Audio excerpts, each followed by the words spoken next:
इस वीडियो में हम टाइम एंड वर्क, समय तथा कार्य के बहुत ही इंपॉर्टेंट क्वेश्चन को सॉल्व करने का शॉर्ट ट्रिक सीखेंगे। ये क्वेश्चन सभी तरह के कॉम्पिटिटिव के एग्जाम में बार बार पूछे जाते हैं। ऐसे क्वेश्चन को बनाने का आज हम बहुत ही आसान तरीका सीखने वाले हैं, जिससे आप काफी कम समय में क्वेश्चन को सॉल्व कर पाएंगे। तो चलिए वीडियो को शुरू करते हैं। वीडियो को शुरू करने से पहले अगर आप हमारे चैनल पे नए हैं तो हमारे चैनल को सब्सक्राइब कर ले और बेल आइकन के ऑल पे क्लिक कर ले, ताकि आने वाले वीडियो का नोटिफिकेशन आपको मिलता रहे। अगर आप ये वीडियो फेसबुक पे देख रहे हैं तो हमारे फेसबुक पेज को फॉलो जरूर करें। ये हमारा पहला क्वेश्चन है, ए और बी एक साथ मिलकर एक कार्य को 30 दिन में पूरा कर सकते हैं। सी के साथ मिलकर वे उसी कार्य को 24 दिन में पूरा कर सकते हैं, तो सी अकेला उस कार्य को कितने दिनों में पूरा कर सकता है। यहाँ पे बोला गया है कि ए और बी दोनों मिलकर एक कार्य को 30 दिन में पूरा कर सकते हैं, और बोला गया है कि सी के साथ मिलकर, मतलब ए और बी सी के साथ मिलकर उसी कार्य को 24 दिन में पूरा कर सकते हैं। बोला गया है कि सी अकेला उस कार्य को कितने दिन में पूरा करेगा। तो यहाँ पे क्या करेंगे, सबसे पहले हम इन दोनों का एलसीएम निकालेंगे। इन दोनों का एलसीएम निकालेंगे तो हमें यहाँ पे कितना मिलेगा, 120 मिलेगा। 120 को हम 24 से भाग देंगे तो ये 5 बार में जाएगा। 120 को जब हम 30 से भाग देंगे तो 4 बार में जाएगा। यहाँ पे आप देखेंगे कि यहाँ पे a प्लस बी है और यहाँ पे a प्लस बी प्लस सी है। तो बोला गया है कि सी अकेला उस कार्य को कितने दिन में करेगा। a प्लस बी 4 है और a प्लस बी प्लस सी 5 है। तो 5 में से अगर हम a प्लस बी मतलब 4 को हटा दे तो सी का मान हमें मिल जाएगा। तो 5 माइनस 4 करेंगे तो हमें 1 मिल जाएगा। ये सी का एक दिन का काम है। टोटल काम हमारे पास कितना है, 120 है। ये टोटल काम है। तो सी का एक दिन का काम अगर 1 है तो 120 भाग को करने में कितना समय लगेगा, 120 बटा में 1 करेंगे, मतलब 120 दिन लगेगा। ये हो जाएगा हमारा फाइनल आंसर, जो कि ऑप्शन डी में दिया गया है। तो ऑप्शन डी जो है वो हमारा सही आंसर हो जाएगा। तो इस तरह के क्वेश्चन को आप ऐसे बहुत ही आसानी से कम समय में सॉल्व कर सकते हैं। अब हम बनाते हैं एक अगला प्रश्न।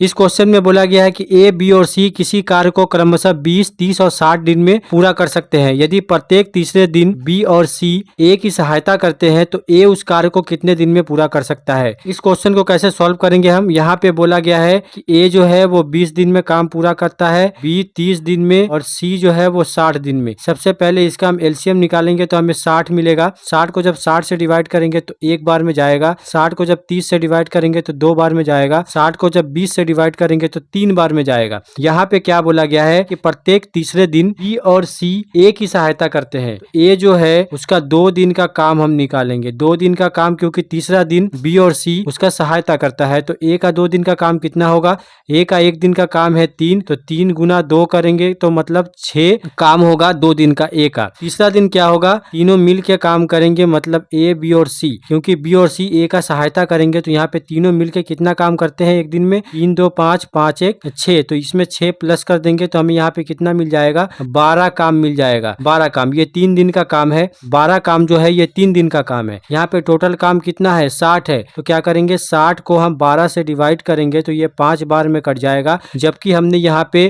टोटल काम से डिवाइड नहीं किया है, 3 दिन के काम से डिवाइड किया है। तो ये जो 5 हमें मिला है इसमें हम 3 का गुना कर देंगे। ऐसे 3 बार रिपीटेशन होगा तो 15 दिन में काम जो है वो पूरा हो जाएगा। ऑप्शन डी में दिया गया है 15 दिन, तो ऑप्शन डी जो है वो हमारा सही आंसर हो जाएगा। तो इस टाइप के क्वेश्चन भी अभी पूछे जाते हैं। इस तरह के क्वेश्चन को आप इस मेथड से बहुत ही आसानी से सॉल्व कर सकते हैं। अब हम बनाते हैं एक अगला प्रश्न।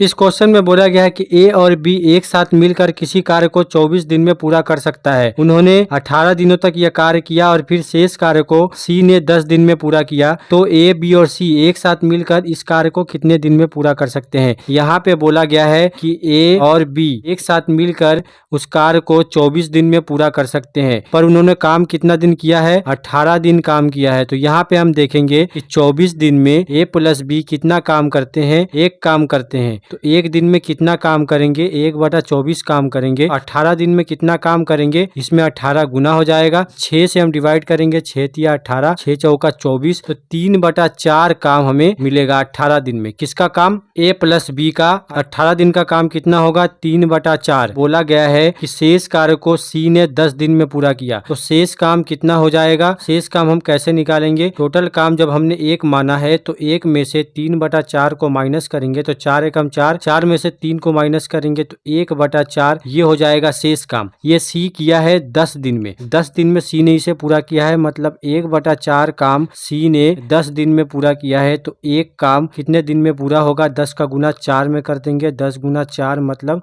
40 दिन में पूरा हो जाएगा। हमारे पास है ए प्लस बी का टोटल वैल्यू जो 24 दिन है, मतलब 24 दिन में काम पूरा कर सकता है। सी कितना दिन में काम पूरा कर सकता है? 40 दिन में काम पूरा कर सकता है। हमें निकालना क्या है? ए प्लस बी प्लस सी, मतलब ये तीनों मिलकर काम को कितना दिन में पूरा करेंगे। तो सबसे पहले हम निकाल लेंगे एलसीएम। 24 और 40 का एलसीएम कितना होगा? 120 होगा। 120 को जब हम 40 से डिवाइड करेंगे 3 बार में जाएगा, 120 को जब हम 24 से डिवाइड करेंगे तो 5 बार में जाएगा, मतलब 5 काम है ए प्लस बी का 1 दिन का और 3 काम है सी का 1 दिन का। तो यहाँ पे ए प्लस बी प्लस सी का 1 दिन का काम निकाल लेंगे, कितना होगा? 5 + 3 मतलब 8 काम होगा। उसी 8 से हम 120 को डिवाइड कर देंगे। 120 को हम जब 8 से डिवाइड करेंगे तो ये कितना बार में जाएगा? 8 एकम 8, यहाँ पे बचेगा 40, 8 पचे 40, तो 15 दिन हो जाएगा हमारा फाइनल आंसर, जो कि ऑप्शन डी में दिया गया है। तो ऑप्शन डी जो है वो हमारा सही आंसर हो जाएगा। तो टाइम एंड वर्क से इस तरह के क्वेश्चन सभी तरह के कॉम्पिटिटिव के एग्जाम में बार बार पूछे जाते हैं। ऐसे क्वेश्चन को आप इस मेथड से बहुत ही आसानी से कम समय में सॉल्व कर सकते हैं।